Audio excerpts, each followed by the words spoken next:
Bonjour et bienvenue dans ce nouveau podcast où on va continuer dans notre petite exploration des yamas qu'on a commencé il y a deux épisodes, trois épisodes. On est aujourd'hui sur donc le troisième yama.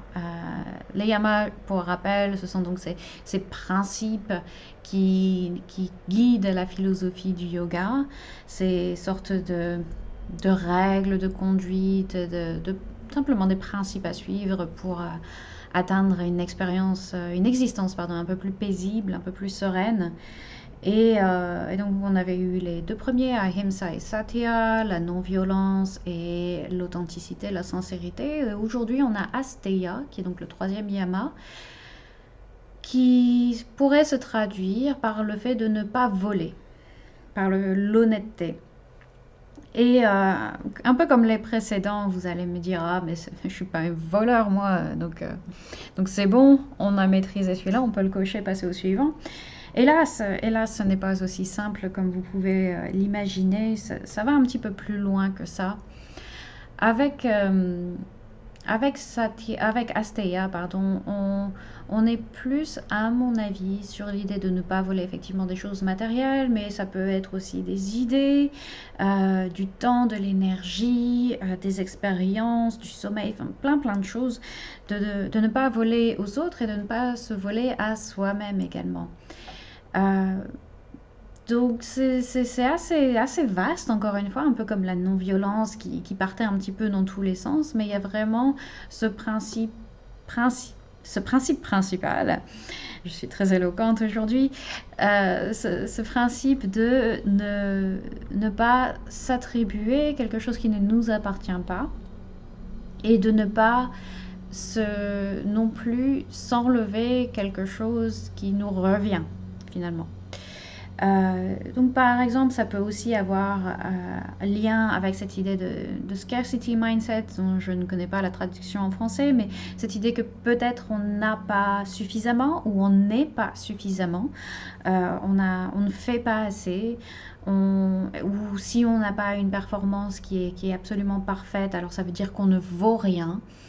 Donc vraiment cette idée d'absolu et de manque, d'avoir peur du manque, tout simplement. C'est ce que c'est le scarcity mindset. C'est un peu tout le principe, d'avoir cette peur du manque qui nous anime et qui définit un petit peu notre relation aux autres et envers nous-mêmes.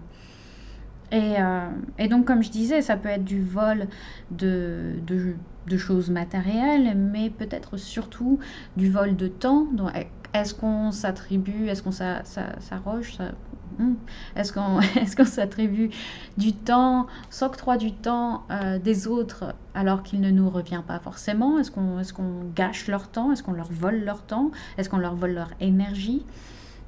Mais aussi, et à mon avis, comme pour beaucoup de ces yamas, dans notre relation à nous-mêmes. C'est-à-dire que je pense qu'on est en général assez au fait de ce qu'on ne doit pas faire en société parce que on nous a asséné depuis tout petit des règles de bonne conduite et de comment agir avec les autres pour être accepté dans la tribu, et ne pas être rejeté, comment agir en société, mais notre rapport avec nous-mêmes n'est pas aussi policé, c'est-à-dire que parfois, souvent même, on se fait à soi-même des choses qu'on ne ferait pas aux autres, ou on se parle à soi-même d'une manière dont on ne parlerait pas aux autres. Et on est encore une fois en plein dedans avec ce yama, avec Asteya. C'est-à-dire, est-ce que parfois c'est possible que vous voliez votre propre temps? Par exemple, en le gâchant, en perdant du temps sur des choses futiles ou des choses qui ne vous nourrissent pas, des choses qui ne vous sont pas bénéfiques. Ça peut être sur les réseaux sociaux. Par exemple, je m'étais rendu compte il y a je sais plus combien de mois que je perdais beaucoup de mon temps et de mon énergie aussi en passant beaucoup trop de temps sur Twitter et que ça n'avait pas un effet très bénéfique sur ma santé parce que je regardais beaucoup de choses en rapport avec la politique et ma santé mentale en pâtissait. Donc je me suis dit, ok, là, c'est à la fois Asteya, c'est-à-dire que je me vole mon temps, je me vole mon énergie, et c'est aussi Ahimsa, je me fais du mal en continuant à faire ça, donc j'ai arrêté. Euh, Ça peut être, donc, comme je disais, notre énergie. Est-ce qu'on emploie bien notre énergie à des choses qui nous nourrissent? Ça peut être aussi notre temps de sommeil. Est-ce qu'on ne se vole pas son temps de sommeil parce qu'on on, on a peur de ne pas être assez productif ou de ne pas assez profiter de la vie ou de ci ou de là, alors qu'on sait très bien qu'avoir un temps de sommeil suffisant est très très important pour nous, pour se sentir bien, pour être en bonne santé, etc. Ça peut être aussi on se vole des expériences, on s'empêche de faire certaines choses parce qu'on ne pense pas qu'on le mérite, par exemple.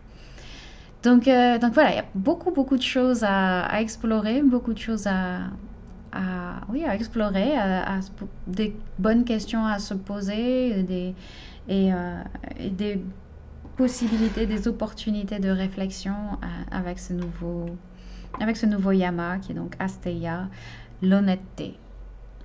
L'honnêteté dans le sens non pas de dire des choses honnêtes, comme c'était un peu plus le cas avec Satya, mais dans le sens de ne pas se voler à soi-même et de ne pas voler aux autres.